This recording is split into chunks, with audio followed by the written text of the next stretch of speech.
Hello everyone. I hope all of you are keeping well and everyone at your place is healthy.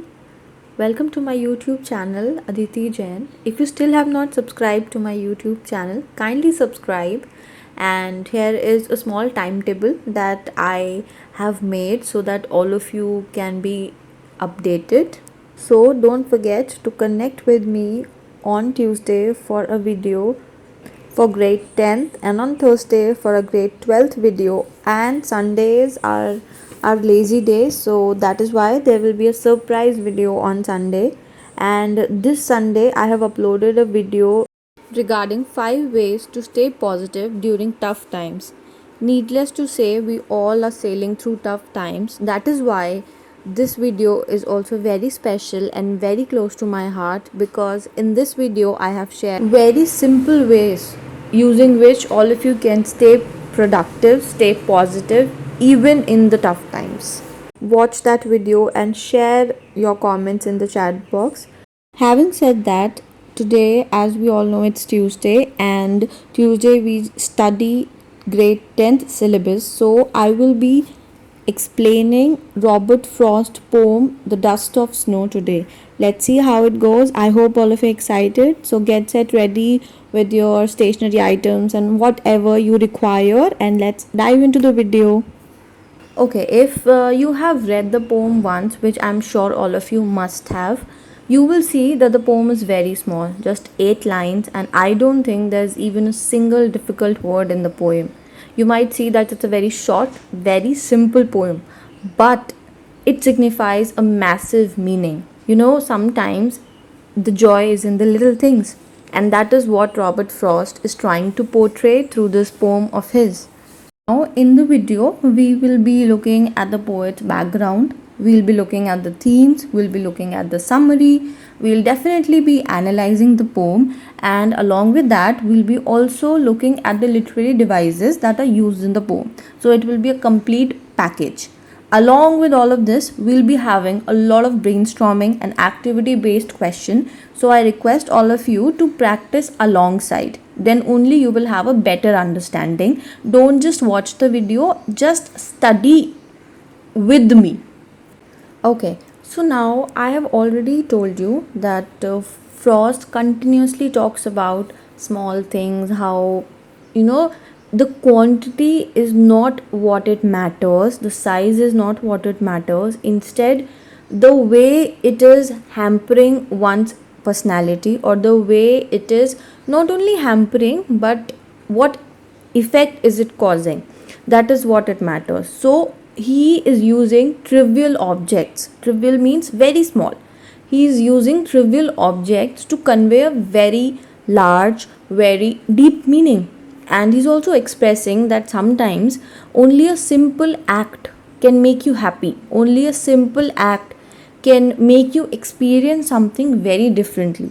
Now, just imagine you completing your schooling, you completing your college, you getting married properly, probably. These all are big landmarks in your life. But your life will only and only be complete when you will be able to add all the little things that are there in your life, because that is what life is made up of, with all the little things. So in this particular poem we see how shooking of snow on the poet just changes his mind, just brightens up his mundane day. So let's look the poem further. Before moving forward, there's one thing that I want to share about Robert Frost. Definitely, this is not the first poem that you have studied of Robert Frost. He's an American poet, and you must have studied The Road Not Taken in your earlier classes. You must have also studied Stopping by the Woods by him. So, he's a very famous poet. Now, let's understand the poem and decode it. Dust of Snow by Robert Frost. The way a crow shook down on me, the dust of snow from a hemlock tree, has given my heart a change of mood and saved some part of a day I had rued. Don't you think that the poem is very small, and absolutely there is no difficult word in the entire poem?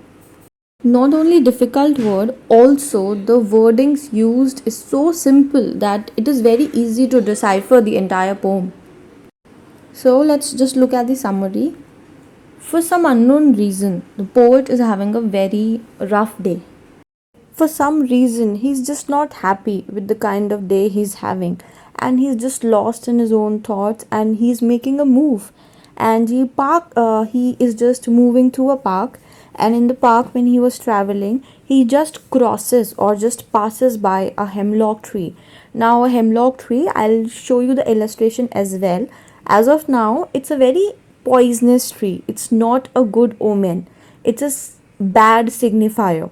So when he is passing through the hemlock tree, and then he is just lost in his own thoughts of how terrible his day is going on. There was a crow sitting on the hemlock tree, and the moment the poet passes through that tree, the crow shook down some dust on him, dust of snow. Right, so he just shook down a little bit of snow on him, and really frost has not made it very clear whether the snow fell down on his head or was it on his shoulder, but just the snow was dropped by the crow on the poet when he was passing through that hemlock tree. Both hemlock tree and crow both are negative signifiers. They both represent something inauspicious, something negative. We don't connect the idea of positivity and goodness with the crow. Do you remember how the poet's mood was when the poem started? Definitely it was a very sad, very melancholic mood.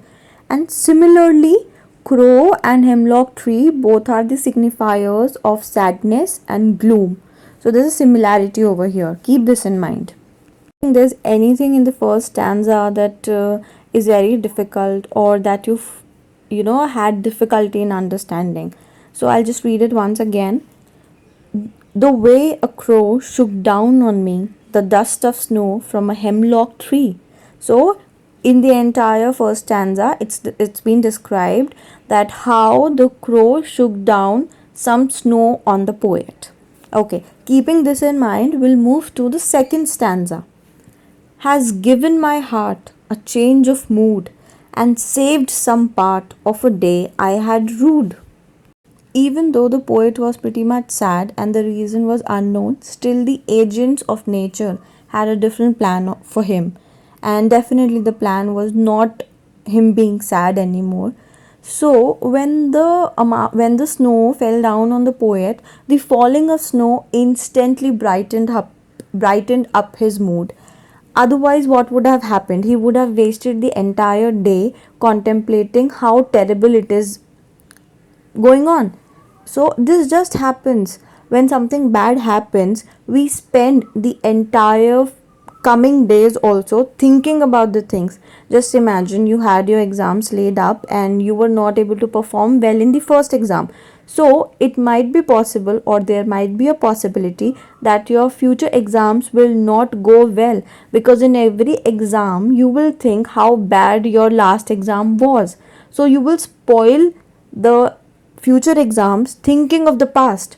Similarly, here the poet says that if this would not have happened, if the crow would not have shook down on me some snow, I would have wasted my entire day, and then I would have regretted for being in that sullen mood throughout the day, for being in that gloomy state throughout the day. So he also brings up the idea that it is not necessary that he has to get a big present, only then he will be happy again. Little things such as crow and hemlock tree, a simple act by the crow, is also or has also made him equally happy. So, nature has the solution for all your problems. It is just we as humans, we should be open and acceptable towards the blessings that nature is planning to shower upon us.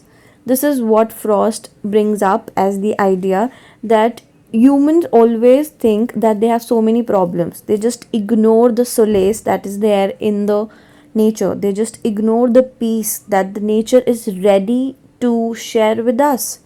So now we have two illustrations, that is one illustrations or two images.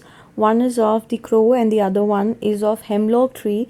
these two images, these two signifiers are very, very important, because as I've already said, that these two are the negative references. Like, we do not connect them with positivity or with something good, but still Frost has used them as catalyst, heralding joy and happiness.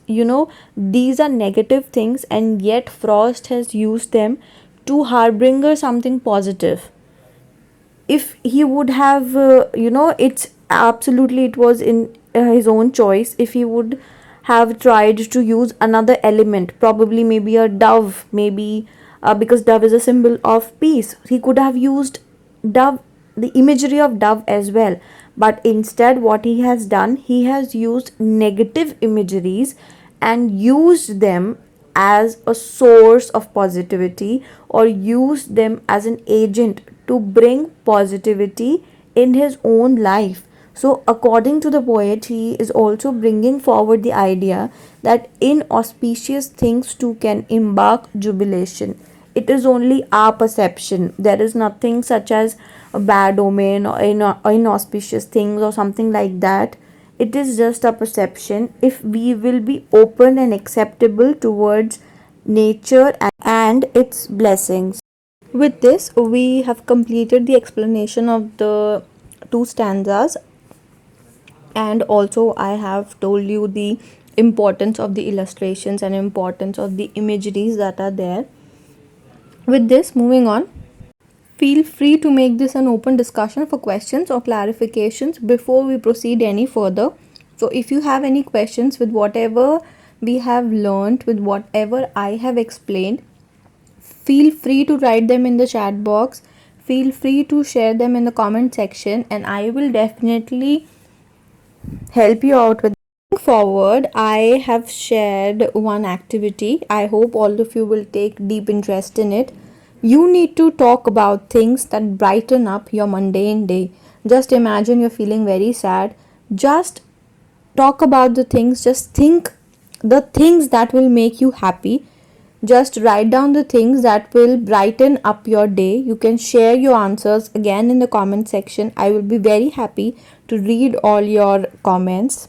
Okay, let's move ahead. Now we will be looking at the rhyme scheme and the literary devices that are there in the poem. First thing is the rhyme scheme. So the rhyme scheme used in this particular poem is A B A B C D C D. I hope all of you know how to decipher or how to decode the rhyme scheme. If you don't know, then I'm sure all of you know the drill. You need to comment down in the chat box or in the comment section, and I will share a separate video teaching how to find out the rhyme scheme of a particular poem. Moving on, the first literary device that is very apparent, and that is alliteration. We can see the repetition of the consonant sound H and the repetition of the consonant sound S in the lines has given my heart and saved some part respectively. If you are not sure, if you are confused how you find out alliteration, there's a separate video that which I have already uploaded on my YouTube channel. In that video, I have talked about 10 literary devices. I have explained the literary devices in deep length and with umpteen examples. Make sure that you go back to that video for any queries. Moving on, the next literary device that is again very apparent to find out, and that is assonance. And assonance in this particular poem can be found in the repetition of the vowel sound O, shook down upon me. Moving on, there's one thing which I want to discuss, and that is very specific with poetry. All the poets have poetic license. Now, what do I mean by the term poetic license? Poetic license is the freedom that a poet or a writer has, and as per this freedom, he is free to change any spelling and free to change the order of the sentences, just with the aim of achieving a particular effect. Like, if he thinks that by changing the spelling he can change the rhyming scheme, he can do that. He's allowed to do that. He can play with the conventional rules of English language as far as his his poem is improved. So this is called poetic license. This license all the poets have. They can make changes according to their own wish. Now moving on, we can also see inversion. What do I mean by inversion? It means that the sentence structure has been changed in stanza 1. Like we normally have the sentence structure as subject, verb, object, but the structure has been changed in stanza number 1. This is also a hint of poetic license because it is grammatically wrong, but yet the poet has done it and it has made the poem more rhythmic. That is why he is allowed to do that. Moving on, the last literary device that we can see in the poem is enjambment. And enjambment simply means that there is no punctuation in the entire 2 stanzas, no full stop, no comma.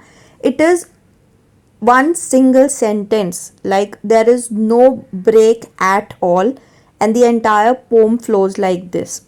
So these were the literary devices that are there in your poem, The Dust of Snow. Now moving on, we'll be looking at the worksheet. I have a worksheet planned for all of you, and there are actually a couple of questions which I want you to analyze and solve them. Question number 1 is, what do the crow and hemlock tree represent? Joy or sorrow? Question number 2, what is dust of snow? Question number 3, how does Frost present nature in his poem? So make sure that you write the answers of this question, and you can send your answers, write them down in the chat box, send it over there. I will be happy to check them out. Also, if you have any problem with respect to the literary devices, don't forget I have already uploaded one entire video denoting all the literary devices. So make sure you watch that video if you are confused about it. Now I want to share one small tip with you all, and that is always listen to the poem, because when you will listen to the poem twice or thrice, then it will not only make your pronunciation better but will also help you in analyzing the poem in a very crystal clear manner. So make sure that you listen. So let's look at the poem once again and share if you have any problem. The way a crow shook down on me the dust of snow from a hemlock tree has given my heart a change of mood and saved some part of a day I had rued. I am going to share one small summary of whatever we did in the class today, and with that soon we'll wind up. So the poem talks about the nature's ability to heal the sorrows of mankind, be it bad mood or ill health. Nature has the cure for everything. Now, we have also seen how the nature has saved the poet from getting succumbed to sorrow and regret. If he would have ignored the snow thrown at him by the crow, then definitely his day would have been wasted. His spirits were saved from getting sabotaged. We have also seen how negative and inauspicious elements can be actually a mood lifter. It is all up to our perception. Even a very trivial or a very minor act, as simple as shooking down of snow, can be very extraordinary, can be very pleasant, only and only if we have that perception. Further, it also talks about the unpredictability and the supremacy, as well as how vast is our nature. It talks about all of these three things. Don't forget the negative signifiers and how they are being turned into positive. I hope all of you understood the poem well. I'm sure after watching this video, you no longer need any other material to go through the video or understand the poem from. I hope the material was sufficient enough. You can share your feedback in the comment section again. Thank you so much for joining in today's class. Don't forget, I come up with new videos on every Tuesday, Thursday and Sunday. You can also connect with me on my social media handles. All the usernames are on your screen right now. And for any queries, for getting a feedback on the questions that you have tried solving, you can reach out to me at my email ID as well. I will be very happy to help you out. And you can also have a look at the books that I am the co author of. And till then, if you like what you see, make sure that you subscribe to my YouTube channel, give a shout out, like, share, and comment. And till then, take care. Bye bye.